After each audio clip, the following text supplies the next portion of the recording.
Mapagpalang araw po sa inyong lahat. Ngayon po ay araw ng Martes, ika-10 ng Pebrero. Pakinggan po natin ngayon ang mabuting balita ng Panginoon. Pagbasa mula sa unang aklat ng mga hari. Noong mga araw na iyon, tumindig si Solomon sa harap ng dambana ng Panginoon. Itinaas niya ang mga kamay at nanalangin ng ganito: Panginoon, Diyos ng Israel, sa langit at sa lupay, walang ibang Diyos na tulad ninyo. Tapat kayo sa inyong mga pangako, sa inyong mga alipin. Walang mahaliwang pag-ibig na ipinadadama ninyo sa kanila habang sila'y nananatiling tapat sa inyo. Maaari bang manirahan sa lupa ang Diyos? Kung ang langit, ang kataas-taasang langit, ay di sapat na maging tahanan ninyo, ito pa kayang hamak na tahanang aking itinayo.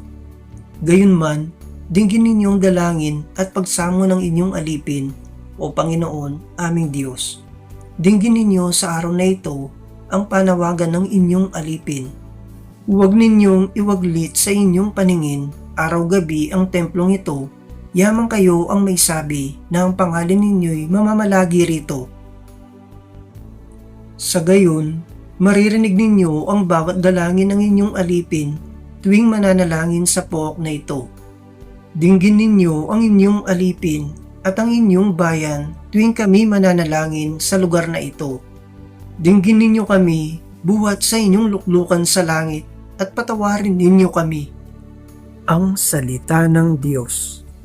Salamat sa Diyos. Salmong tugunan. Ang templo mo'y aking mahal, Diyos na makapangyarihan. Nasasabik ang lingkod mong sa patio mo ay pumasok. Ang buo kong pagkatao'y umaawit na may lugod. Sa masayang pag-awit ko, pinupuri buhay na Diyos. Ang templo mo'y aking mahal, Diyos na makapangyarihan. Panginoon, sa templo mo, mga maya'y nagpupugad, maging ibong layang-laya sa templo mo'y nagagalak. May inakay na kalinga sa tabi ng iyong altar. O Poon, Hari namin at Diyos na walang kupas. Ang templo mo'y aking mahal, Diyos na makapangyarihan. Mapalad na masasabi, silang dooy tumatahan at palaging umaawit, nagpupuring walang hanggan. Basbasan mo, Panginoon, yaong hari naming mahal, pagpalain mo po siya, yamang ikaw ang humirang. Ang templo mo'y aking mahal, Diyos na makapangyarihan. Kahit isang araw lamang, gusto ko pang sa templo mo, kaysa 1,000 araw na iba ang tahanan ko. Gusto ko pang maging bantay sa pinto ng iyong templo, kaysa ako'y mapasama sa masasamang mga tao. Ang templo mo'y aking mahal, Diyos na makapangyarihan. Aleluya, aleluya. Sa salita mo, akitin ang puso ko at loobin, nang ikaw ay aking sundin. Aleluya, aleluya. Ang mabuting balita ng Panginoon ayon kay San Marcos. Noong panahong iyon, may mga Pariseo at ilang eskribang galing sa Jerusalem na lumapit kay Jesus.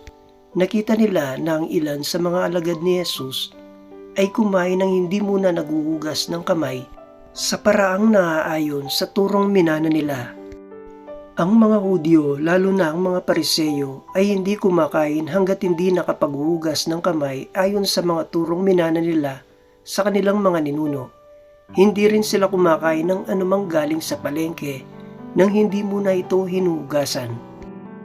At marami pang ibang minanang turo ang kanilang sinusunod, tulad ng tanging paraan ng paghuhugas ng mga inuman, ng mga saro, ng mga sisidlang tanso at mga higaan. Kaya't tinanong si Jesus ng mga Pariseo at mga eskriba, bakit hindi sumusunod ang mga alagad mo sa mga turo ng ating mga ninuno? Kumain sila nang hindi man lamang naghugas ng kamay ayon sa paraang iniutos. Sinagot sila ni Jesus, tama ang hula ni Isaias tungkol sa inyo.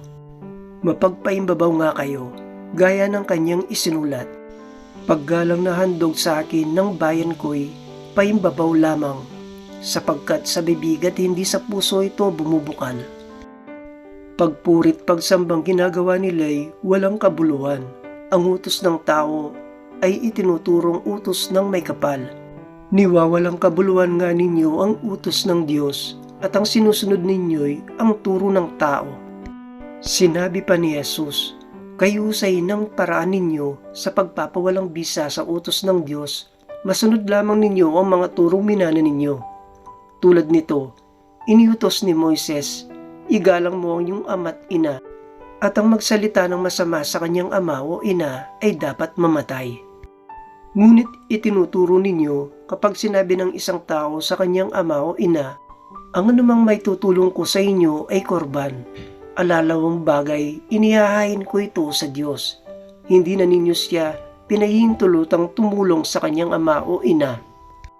Sa ganitong parahi, niwawalang kabuluhan ninyo ang salita ng Diyos sa pamamagitan ng mga turong minana ninyo, at marami pang bagay na tulad nito ang ginagawa ninyo. Ang mabuting balita ng Panginoon. Pinupuri ka namin, Panginoong Hesukristo.